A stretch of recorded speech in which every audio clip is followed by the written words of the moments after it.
ৰাষ্ট্ৰীয় জল বঁটা 2022ৰ প্ৰথম পুৰস্কাৰ কোনখন ৰাজ্যই লাভ কৰিছে? উত্তৰ মধ্যপ্ৰদেশ।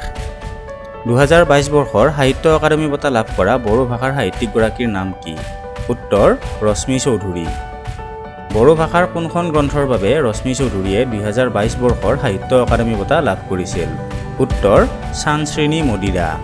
2022 বৰ্ষৰ সাহিত্য একাডেমী বঁটা লাভ কৰা অসমীয়া সাহিত্যিকগৰাকীৰ নাম কি? উত্তৰ মনোজ কুমাৰ গোস্বামী।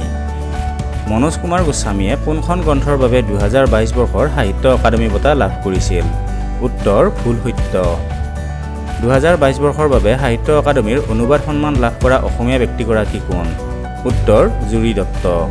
2022 বৰ্ষৰ সাহিত্য একাডেমীৰ শিশু সাহিত্য বঁটা লাভ কৰা অসমীয়া ব্যক্তিগৰাকীৰ নাম কি? উত্তৰ দিগন্ত ওজা। দিগন্ত ওজাদেৱে কোনখন গ্ৰন্থৰ বাবে এই পুৰস্কাৰ লাভ কৰিছিল? উত্তৰ ডাঙৰ মানুহৰ সাধু।